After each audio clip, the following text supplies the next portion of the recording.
tell us, when you were growing up, knowing that you're part of this multi-generational legacy that is your family business, did you see yourself joining from day one? It was clear to you, I want to be part of the family business?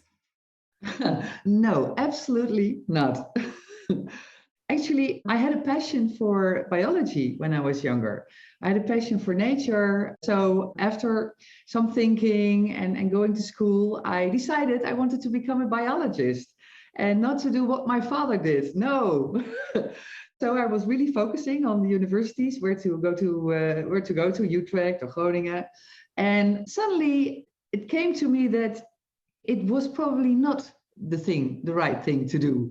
I was visiting these universities as a 17-year-old. So I had to find out what is this study. And I thought, no, this is not me. Working on a lab. I wanted to travel. I wanted to go out to Africa. And so I really decided at an instant that this was not my future. And I had to find out what was my future.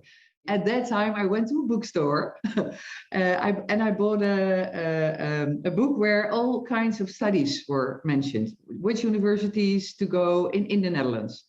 And that's how I found out about my study, business administration, which was really new at that time. No one in my school went there, and my teachers didn't know what it was. And my father was like, wow, that's my job. And so that's how I ended up studying business administration. And okay, then the next step, going to join the family business, was relatively smaller step. What struck you the most when you actually started working in the company? Like, were there things that surprised you about how things were done? Well, after my study, I decided to go somewhere else first. I wanted to start in another company, and I chose a chemical company, which was a multinational. So it was to find out what a big company was like, as we were a small, medium-sized paint company. So that's where I learned things about the company, but also about myself. And my first job was exports, to build a bigger export department. We had a very small activity in exports. One man was running that, but it was our aim to grow. And that was interesting because this gave me the opportunity to be a little bit of an entrepreneur in expanding this business outside I had not that much focus from people inside the company on me. I was able to develop my skills by doing my own thing abroad. And that's what gave me a lot of freedom. And I think this was, for me, a good way to prepare for the next step. And that was to be the successor of my father after roughly 6 years. What I noticed in the company, I was away a lot. I was traveling a lot. And what I do remember is that sometimes I had some questions for people at the laboratory. And later I found out that other activities were not done. And then I said, why did you do my question and not the question of other colleagues of mine? Yeah, but it was you who asked. And it took me some time to realize that when I asked something, people viewed me differently than when somebody else was asking something. So that was my first, awareness of being, not a regular employee of a company. And I think that is something that you can tell your children also when they enter, that you are not and you will never be a regular employee. And you have to take care of that process. The lifelong passion of yours that you've always had is to make sure the environmental impact of what you do is minimalized and that the nature is being preserved.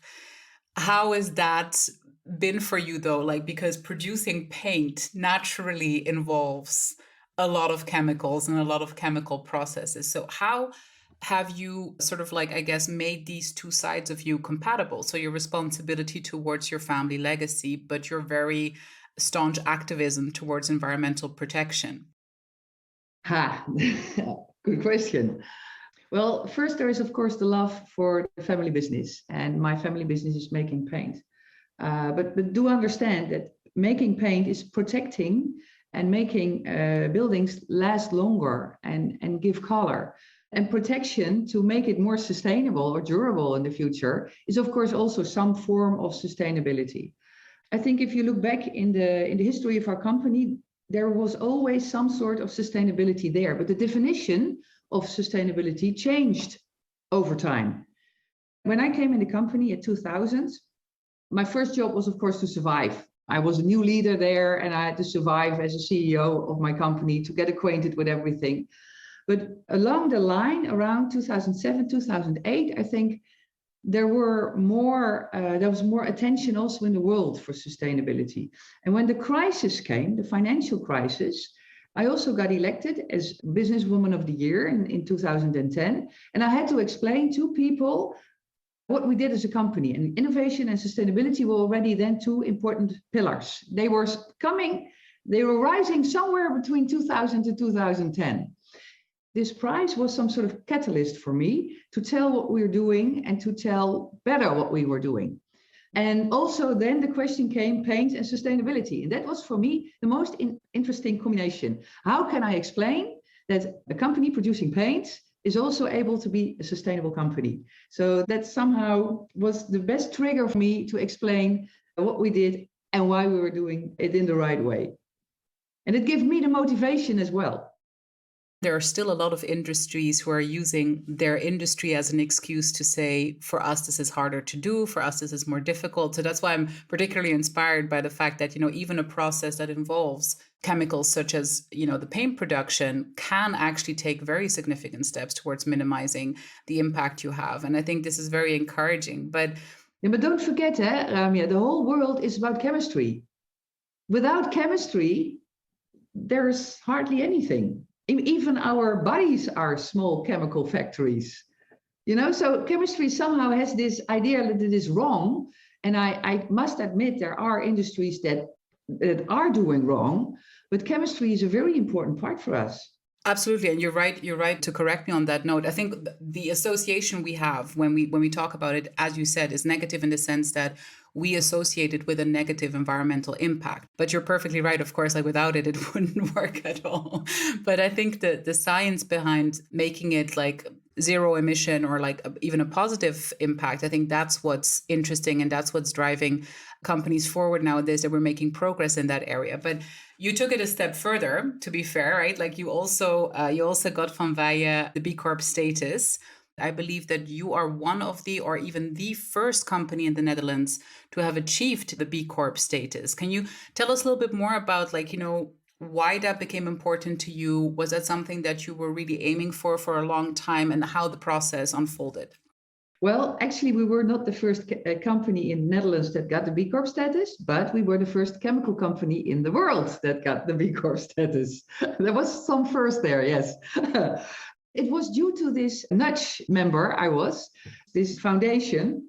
The owner said, I remember that I was in the car and he phoned me up. Jan was his name. And Jan said, Marlies, I got something for you. Have you ever heard about B Corporation? I said, no, I have no clue. That was in 2015. I never heard of it. Zegt hij, Ben & Jerry's is a B Corp and we are trying it too.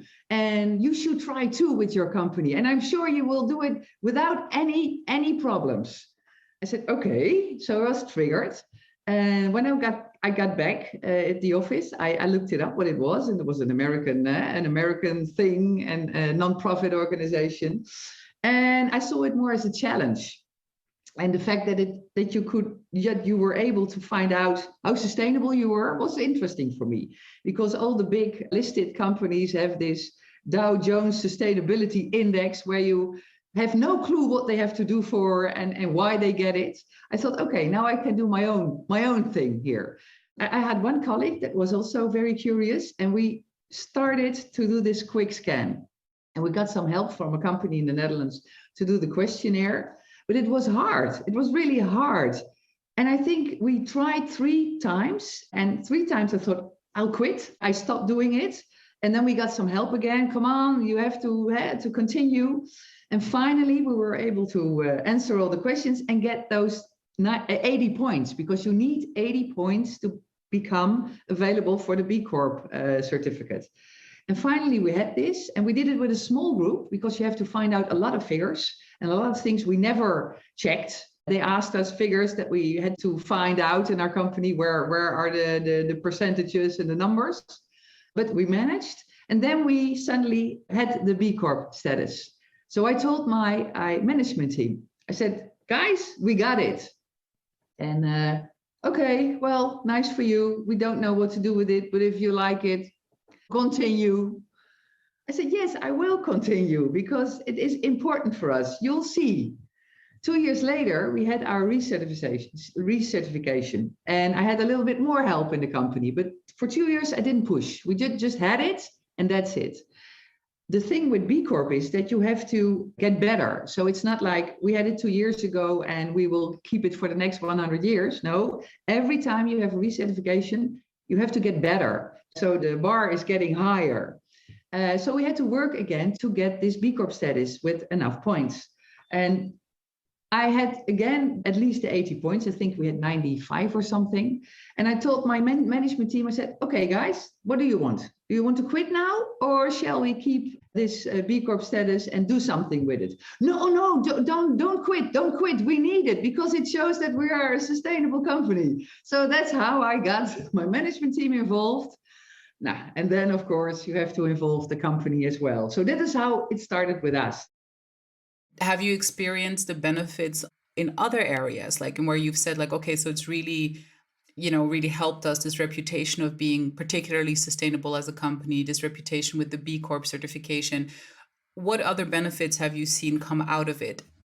I must say that the Netherlands are lagging a little bit behind. Our professional painters, well, they are getting more and more interested because their customers are thinking it is more important. At a consumer level, it is slowly growing. But what I noticed in that our export business, there we were able to present us as a sustainable company, which was for our customers there something different compared to the other ones they already were selling, just the other brands. So I see more an awareness outside the Netherlands than inside the Netherlands, although it is growing right now, I must say. And one of our strategies we formulated a couple of years ago was to be a front runner in sustainable coatings and coating solutions in a steady family business. And we are now getting back more and more that people see us as a front runner. And it also means that sometimes you make some mistakes. If you're a front runner, there's another risk, of course. But yeah, that's something you deal with. But the fact that we want to show that we try and do better and be more sustainable is now something that people notice.